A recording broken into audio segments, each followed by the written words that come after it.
హైదరాబాద్కు ప్రతిష్టాత్మకమైన మెట్రో భవితవ్యం గందరగోళంలో పడింది. ముఖ్యమంత్రి రేవంత్ దుందుడుకు నిర్ణయాలు, అనాలోచిత చర్యలు, అసమర్థ కారణంగా ప్రాజెక్టు అస్తిత్వమే ప్రశ్నార్థకరంగా మారింది. విస్తరణ సంగతి దేవుడెరుగు, ఉన్న ప్రాజెక్ట్ అయినా ఉంటుందో ఊడుతుందో తెలియని సందిగ్ధం నెలకొంది.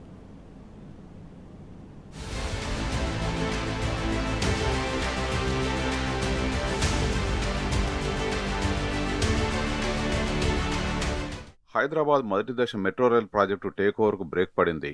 కాంగ్రెస్ ప్రభుత్వం ప్రకటించిన విధంగా ఈ నెల 1వ తేదీ నుంచే ఎల్ఎండ్టీ నుంచి రాష్ట్ర ప్రభుత్వం ఆధీనంలోకి రావాల్సిన ప్రాజెక్టుపై సందిగ్ధత నెలకొన్నది. మరి ఎప్పట్లో ఈ టేక్ ఓవర్ పూర్తవుతోందో అనేది సాక్షాత్ ముఖ్యమంత్రి కూడా ప్రకటించలేకపోతున్నారు. కేంద్ర మంత్రి కిషన్ రెడ్డి మీద నెపాన్ని నెట్టి చేతులెత్తేసినంత పనిచేసిన ముఖ్యమంత్రి సర్కారు ఖజానా నుంచి బయటకు పోయిన 1660 కోట్ల ప్రజాధనానికి బాధ్యులెవరనేది మాత్రం వెల్లడించలేదు. ఈ నేపథ్యంలో రెండో దశ విస్తరణ దేవుడెరుగు. మొదటి దశ టేక్ ఓవర్ ప్రక్రియ కూడా మొదటికి రావడంతో మొత్తంగా హైదరాబాద్ మెట్రో అనేది గందరగోళంలో పడిపోయింది.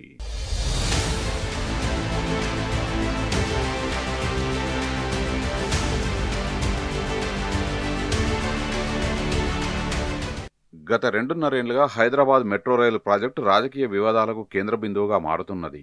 కేసీఆర్ ప్రభుత్వం పట్టాలెక్కించిన ఎయిర్పోర్టు మెట్రోను అనాలోచితంగా అకారణంగా రద్దు చేసిన రేవంత్ ప్రభుత్వం రెండో దశ విస్తరణకు గత పార్లమెంటు ఎన్నికల ముందు పునాదిరాయి వేసింది. ఇప్పటికీ అది కొలిక్కి రాలేదు. కేంద్రం నుంచి డిపిఆర్ కు అనుమతి లేదంటూ ఏడాదిన్నర పాటు కేంద్రంపై నెప్పన్నెట్టి రేవంత్ సర్కార్ కాలయాపన చేసింది. ఎల్ఎండ్టీకి చెందిన 13,600 కోట్ల రూపాయల రుణాన్ని ఎలా చెల్లించాలనే దానిపై తీవ్ర స్థాయిలో తర్జనభర్జనలు పడిన రాష్ట్ర ప్రభుత్వం ఏడీబీ, జైకాతో పాటు ఐఆర్ఎఫ్సిని సంప్రదించారు. ఇందులో ఏడీబీ, జైకా ఈ ప్రాజెక్టు గిట్టుబాటు కాదనే కారణంతో రుణాన్ని రీషెడ్యూల్ చేసేందుకు ముందుకు రాలేదు. చివరకు ఐఆర్ఎఫ్సి మాత్రం కేంద్రం పూచీకత్తు, ఆర్బీఐ మ్యాండేట్తో రుణాన్ని ఇచ్చేందుకు అంగీకరించింది.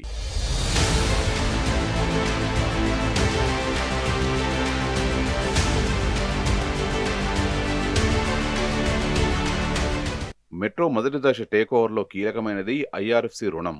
13,600 కోట్ల రూపాయలను తాను కేవలం 4% వడ్డీపై తీసుకుని వచ్చానని సీఎం చెప్తున్నారు. దీనిపై పలువురు ఆర్థిక నిపుణులు అనుమానం వ్యక్తం చేస్తున్నారు. ప్రభుత్వం ఐఆర్ఎఫ్సి రుణ ప్రక్రియను ప్రారంభించి 6 నెలలకు పైగా అవుతున్నది. కానీ ఎక్కడా ప్రక్రియపై ఒప్పందం ముగిసిన తర్వాత ప్రభుత్వం వడ్డీ రేటును మాత్రం వెల్లడించలేదు. అలాగే ఐఆర్ఎఫ్సి 2025-26 వార్షిక ఆర్థిక నివేదికను పరిశీలిస్తే ఆ సంస్థ నెట్ ఇంట్రెస్ట్ మార్జిన్ 1.51% ఉన్నది. ఐఆర్ఎఫ్సి వార్షిక ఆర్థిక నివేదికలో ఇప్పటి వరకు దేశవ్యాప్తంగా 4,17,740.38 కోట్ల రుణాలు ఇచ్చినట్లు ఉన్నది. ఇందులో వడ్డీ రేటు సరాసరిన 8 నుంచి 8.5% రూపాయలుగా ఉన్నది. అలాంటప్పుడు ఇక్కడ రేవంత్ ప్రభుత్వం తాము 4% వడ్డీకే రుణం తీసుకుని వచ్చామని చెప్పడంపైనే భిన్నాభిప్రాయాలు వ్యక్తమవుతున్నాయి.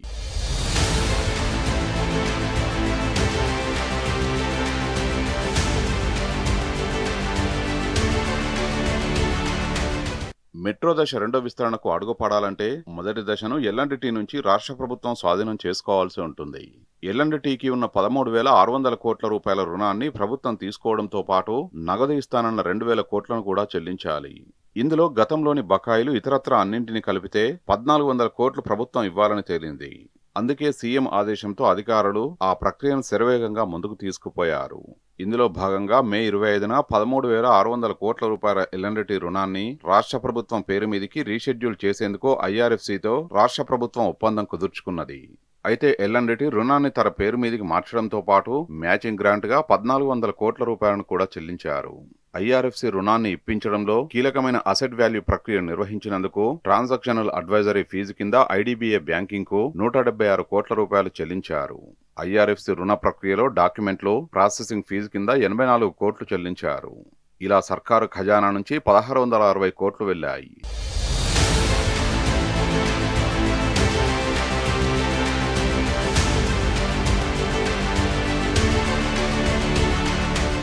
తాజా పరిణామాలకు తోడుగా నగర ప్రజల రవాణా కష్టాలను తీర్చాల్సిన హైదరాబాద్ మెట్రో రెండో దశ విస్తరణ కూడా ఇప్పుడు అనిశ్చితిలో పడింది.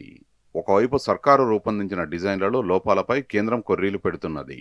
దీంతో ప్రాజెక్టు అసలు ముందుకెళ్తుందా అనే అనుమానాలు కలుగుతున్నాయి.